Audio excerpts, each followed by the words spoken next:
meeting? I think we're unified in figuring out a plan forward, for sure. And does that plan include Mr. Trudeau being the leader going forward? Yeah, he said he is, and we stand by Do you that. support that? I do.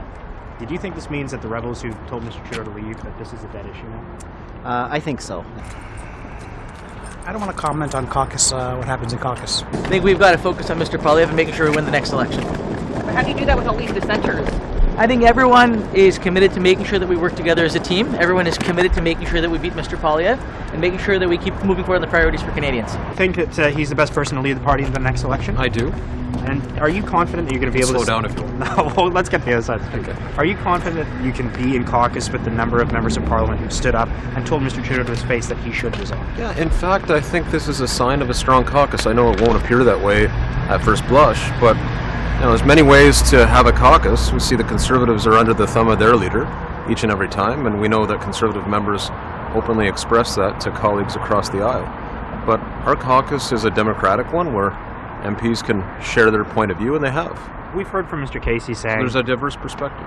We've heard from Mr. Casey, who's one of the only people who've come out and said Mr. Trudeau should leave, that he's moving on, the fight is now focused on trying to win a seat. Would that be what you tell the other colleagues who stood up in caucus that told Mr. Trudeau to quit, that you should move on and focus on beating Mr. Poilievre? They will make their decisions. These are colleagues that I've known for a decade. I respect all of them. But at some point, yes, they will have to decide what they want to do.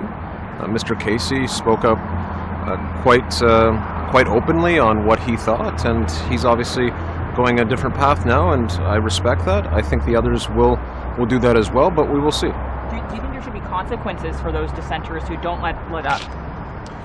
Listen, I think that it's a party right now that is experiencing, yes, like the whole country, we're in a difficult moment, but we either unite or we don't, and I think that unity is really critical if we're going to take on Poilievre, who wants to cut pensions, he wants to cut employment insurance, the Canada Child Benefit. Those are the issues facing the country right now. And like my colleague Nathaniel Erskine-Smith put it, I thought he put it very well when he said that the knives have to be pointed outward and not inward. I'm of the same view. Do you think there needs to be other policy changes outside of the immigration cuts to be able to effectively fight Mr. Poilievre in the next election, such as the carbon tax? We're always going to have to look at policies to put to Canadians to meet the challenges of the day and in the future. On carbon pricing, look, let's be clear, emissions are going down in this country and economic growth is increasing. We're seeing Canada leading economic growth in the G7, the lowest deficit, the lowest debt.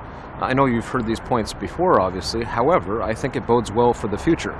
Those are telltale signs of where our economy is. Now, it still remains a difficult moment for people, and that's where I think our caucus will remain squarely focused on the challenges of our constituents. It's still tough for them to keep up with mortgage payments right now in the main. Many are going to be renewing. That challenge is on their mind. Rent is expensive, and climate change concerns are ever present. So we have to keep that in sharp focus always.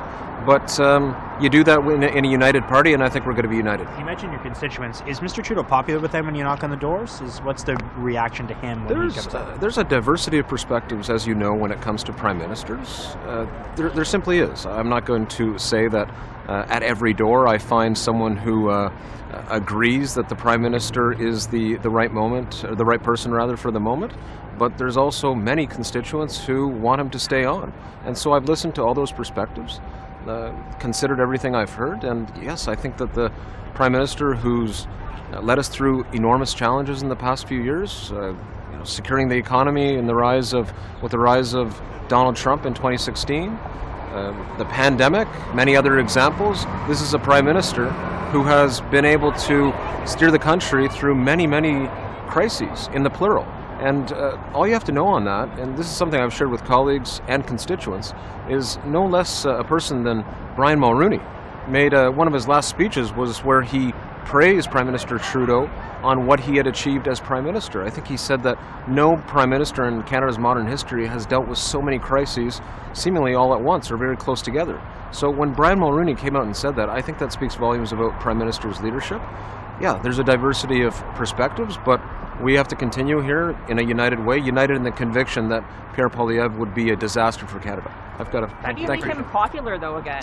because he's extremely unpopular right now in the country. Well, there's a lot of work to do in a variety of ways. Mr. Trudeau will speak to that.